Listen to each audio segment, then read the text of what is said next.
Welcome, O Ramadan.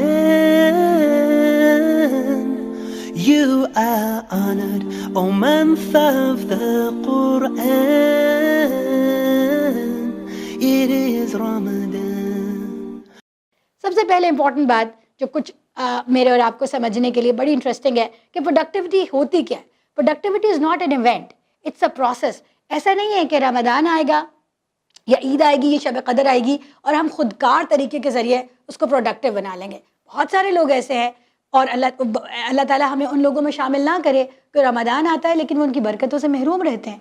शब कदर उनके लिए भी आती है लेकिन वो उसमें अजर समेट नहीं पाते. अल्लाह ताला ने खुद हमें बताया और नबी करीम सल्लल्लाहु अलैहि वसल्लम की खुद एक हदीस है कि कितने ही महरूम ऐसे हैं और महरूम रहा वो शख्स जिसने रमज़ान का महीना पाया और अपनी मग़फ़िरत नहीं कराई, शब कदर पाई, अपनी मग़फ़िरत नहीं कराई. यानी ऐसा भी हो सकता है कि वो इवेंट आए लेकिन बहुत सारे लोग उससे कोई प्रोडक्टिविटी हासिल नहीं कर पाए. तो प्रोडक्टिविटी इज़ अगैन, जैसे कि मैंने कहा, इट्स अ रिहेबिलिटेशन कैंप जिसके अंदर आपकी एक्टिव इन्वॉल्वमेंट और आपकी long term commitment is important. तो ये 30 डेज़ हमको मिल रहे हैं, इस 4 हफ्ते पूरे हैं इस बूट कैंप के, इस रिहेबिलिटेशन प्रोग्राम के, जिसके अंदर मेरी जितनी इन्वॉल्वमेंट होगी, मेरा जितना ज़्यादा एक्टिव रोल होगा, ये खुद ब खुद उतना ज़्यादा प्रोडक्टिव बनता जाएगा. दूसरी चीज़ बहुत इंपॉर्टेंट है, productivity is not boring, it's fun. हम सारे डॉक्टर्स हैं जो हमें से ज़्यादातर लोग, और हमारी जो ज़िंदगी होती है वो बहुत ज़्यादा मेहनत वाली होती है.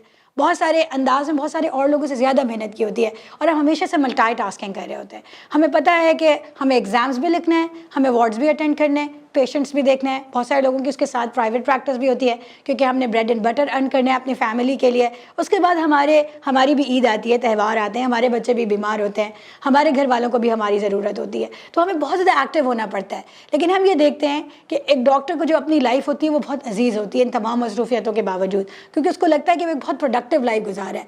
तो ये जो इतनी ज़्यादा मसरूफियत होती है जिसको हम बहुत ज़्यादा मैनेज करते हैं, टू डू लिस्ट बनाते हैं, हमारे लाइब्रेरी जाने के दिन होते हैं, हमारे घर के साथ मिलने के टाइम होते हैं, हमें अपनी क्लिनिक चलानी होती है, हमें हॉस्पिटल जाना होता है, लेकिन हम अपने अंदर बहुत एक पॉजिटिव एनर्जी महसूस करते हैं कि हम प्रोडक्टिव लाइफ गुजारें. तो बिल्कुल इसी तरह रमज़ान में ठीक है कि हमें एक्स्ट्रा मेहनत करनी पड़ेगी. जैसे एक बूट कैंप में आपको चैलेंज दिया जाता है, एक एडिक्शन रिहेबिलिटेशन कैंप में आपको एक चैलेंज दिया जाता है, you can make it, you have to discover your own potentials. आप कर सकते हैं, यू कैन डू इट. और आपको खुद नहीं पता, आप जो लोग बूट कैंप में जाते हैं उनमें बहुत सारी तरह के लोग होते हैं. इनमें से बाज़ ऐसे लोग होते हैं जिनका वज़न बहुत ज़्यादा होता है, इनको और वो चंद कदम भी चलना उनके लिए मुश्किल होता है. उनमें ऐसे लोग भी होते हैं जिन्होंने ज़िंदगी में कभी चलने की ज़हमत गंवाना नहीं करते, मस्जिद में जा रहे होते हैं तो गाड़ी इस्तेमाल कर रहे होते हैं. लेकिन बूट कैंप वाले उनको एक चैलेंज देते हैं, you can do it, you have to discover your own potential, कि you can walk, you can exercise as well.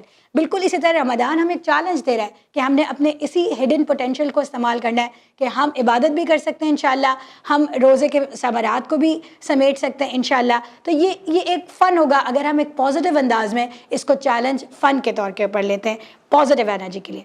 तो हमने करना क्या है, हमने प्रोडक्टिविटी का मतलब क्या है? प्रोडक्टिविटी का मतलब ये है कि we will try to be the best of us during Ramzan. हमारा बेस्ट वर्जन क्या हो सकता है, ये हमने रमज़ान में इसको प्रैक्टिस करने की कोशिश करनी है. तो मेरा गोल ये है, आपका गोल ये है कि I will try to be my best version during Ramzan, ताकि फिर वो जो मेरी एक ट्रेनिंग हो जाएगी उसको मैं साल के बाकी दिनों के अंदर इस्तेमाल करूँगी. तो this is what I think productivity means. उसके बाद इसके लिए करना क्या है, प्रोडक्टिविटी के लिए क्या होता है? Stay focused. Being a doctor V always no हमने 6 महीने बाद एग्ज़ाम देना है, 3 महीने बाद एग्ज़ाम देना है, 4 साल बाद एग्ज़ाम देना है, 2 साल बाद एग्ज़ाम देना है. तो हम उसके लिए अभी से प्लान करते हैं और फोकस्ड रहते हैं. हम पेशेंट भी देखते हैं, हम हॉस्पिटल भी जाते हैं, उसके साथ तो हम एग्ज़ाम ओरिएंटेड काम करते हैं बिकॉज हमारा फोकस होता है कि हमने एग्ज़ाम अपना पास करना है. तो बिल्कुल इसी तरह हमने ड्यूरिंग रमज़ान फोकस रहना है कि हमने करना क्या है और हमें उसके लिए. तो इंशाल्लाह जब आपके गोल पर नज़र रहती है, ऑब्जेक्टिव्स पर नज़र रहती है, तो फिर आपकी सारी रूटीन उसके मुताबिक हो जाती है. और इसके अलावा ये है क्या, ये कोई नेगेटिव ऐसा टायरिंग फिनोमिनन नहीं है कि भाई और आप बोर हो जाएं, परेशान हो जाएं और अपने आप को एग्जॉस्टेड फील करने लगे, बल्कि Ramzan is about adopting healthy spiritual and physical habits. ये तो हमारी रूटीन को हेल्दी करने के लिए, हमें रूहानी और इमोशनली साइकोलॉजिकली हेल्दी करने के लिए. तो ये it is for our own good, हमारे अपने एक फ़र्द की बेहतरी के लिए, पूरी सोसाइटी की बेहतरी के लिए है, और फिर پورے مسلم امہ کی بہتری کے لیے بلکہ انسانوں کی بہتری کے لیے, کیونکہ اگر ہم ایک پازیٹیو رول ماڈل فار دنیا کو دیتے ہیں as a person, as a society, as an امہ, تو وہ بھی ان کے لیے ایک بہت زیادہ پازیٹیو ایک انویٹیشن ہوگا کہ وہ بھی آ کے ہمیں جوائن کریں. So plan now. اگر آپ نے 6 مہینے پہلے ایگزام دینا ہے, بعد ایگزام دینا ہے, 4 سال بعد FCPS کا ایگزام دینا ہے, 2 سال کے بعد آپ نے کوئی ایگزام لکھنا ہے ڈپلوما کا, آپ ابھی سے پلان کرتے ہیں. تو رمضان اسٹارٹ ہونے والا ہے, بالکل ہمارے دروازوں کے اوپر آ گیا ہے, ہم نے تراویح پڑھنے جانا ہے, ہم نے کل روزہ رکھنا ہے یا ہم نے آج روزہ رکھنا ہے, تو پھر ہم نے ابھی سے پلان کرنا ہے. اٹس ناٹ لیٹ, ہم ابھی بھی کر سکتے ہیں.